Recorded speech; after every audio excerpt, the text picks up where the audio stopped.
Oo. Bago ko sila tanongin, alam mo, piling ko itong Pagpag 24/7 ay isa to sa nabenta nilang Boss Dick.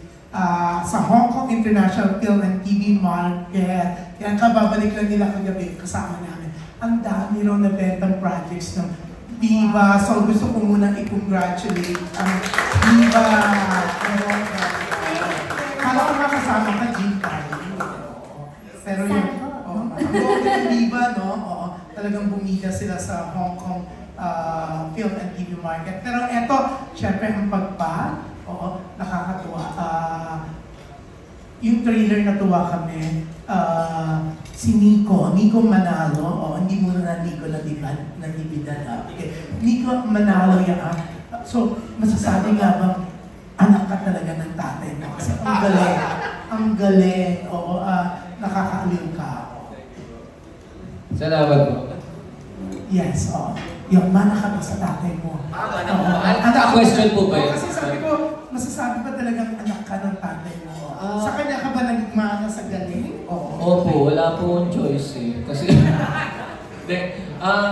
opo, nung una parang hindi ko po napapansin. Pero habang tumatagal, parang sabi ko, yung nuances lang talaga, pati yung mga ugali, pati yung paggalaw, talagang sobrang nakuha ko sa kanya. Medyo nakaka-pressure po ng konti, pero sa kanya talaga galing.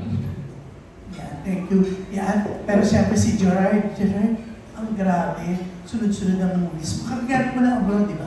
Opo. Nag-shoot kami ng Soulmate with Direk Daryl Yap sa Seoul, Korea. Ang dami mong movie. So, parang ikaw ng King of Viva. Grabe naman. Kasi King of Viva Max, kasi nag-aagawan, ang dami nag-aagawan. Pero sa ano yata, Viva, sa talagang ikaw, grabe. Sunod-sunod ang projects. Nagkataon lang din siguro po na sabay-sabay. First quarter, yun nga yung nakakakabay. Sabay-sabay ng first quarter. May 3 pang quarter.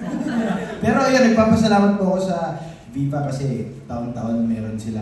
Hindi lang sa akin, actually sa lahat ng mga Viva artists at nakakontrata sa Viva Films. Talagang naka-plot kasi yung movies ng Viva. Lalo na ngayon parang every week, every 2 weeks may nilalabas na pelikula ang Viva. So it's an advantage for all of us under Viva Artist Agency and also under Viva Films na lahat kami may trabaho. Yun yung hinahanap ng mga artista, lalo na sa banda. Maganda rin nilinaw mong lahat kayo may trabaho. Lahat. Kasi dapat pa naman, tatanong ko kung hindi ka ba kinag-iinggitan? Oo. Lahat naman kasi sila kino-close ko na. Para wala ng issue. Para wala ng issue. Tsaka ako naman yung lagi yung either barkada or kuya sa kada grupo or kada shoot. Tsaka lahat talaga. Like for example, right now, it's Nico's time to have, Nico Manalo's time to have his film. Para kang papa mo is also nasa Netflix ngayon. Under Daryl Yap, Gilbert, meron pa itong mga paparating na project na nakapila na si Danita rin. So everyone is happy under Viva. Yeah, okay. Sa nakita namin trailer, no, mukhang doon kayo nagpapagpag sa convenience store, tama? Kasi sa atin, lalo pag tinatamad galing sa burol, kaya dumadaan lang mga convenience store, no? Bibili, iinom sa dali, tapos alis na, at least nakapagpagpag. Kayo ba guilty din kayo doon? Ang ginagawa niyo rin bang pagpaga ng pag galing ng burol? Oo, yung convenience store kasi yun yung pinakamabilis. Tsaka convenient. Oo. Tsaka yun, 24 hours. Pero higit sa lahat, tama si Kuya Dindo, yun kasi yung mura, lalo na kung nagmamadali ka. Papasok ka doon, bibili ka lang ng candy o sigarilyo. Pwede ka na mag-stay na matagal. Pag sa cafe kasi, order ka pa ng grande. Nakakaya kasi order ng tall. kaya ang grande. Yun. So, actually, even before pa naman talagang convenience store na. Which is kaya ang sobrang nakakatawa na what if nga nandito lang so, by branches. Pero lahat kayo, naniniwala na dapat magpagpag. And saan kayo usually nagpapagpag? Ako naniniwala. Kinaugalian na rin. Yun. Parang hindi ko na tinanong, hindi ko na Kasi di ba sinasabi, baka sundan kayo ng mga, oo. mga spirito, ng mga ano, di ba?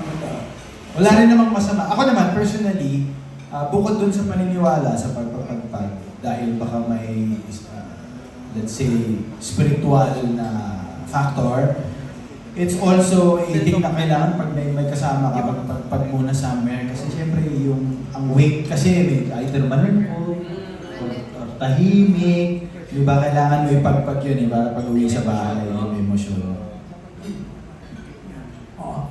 Sabi nga ni Lea Saltero kanina, pwede rin daw maging title to for Viva Max o pwedeng sexy movie. Kasi pag nagsi-CR, nagpapagpag yung voice. Pag 7 inches. Ang Lea, napansin niyo. Sabi niya, pwedeng may Viva Max version daw. Pag 24/7 inches. Ay, talaga, 7 inches. My God, ganun yung title. Gerard, 7 inches. Directed by Roman. Siya na lang yung naiisip ko lagi. The cult director.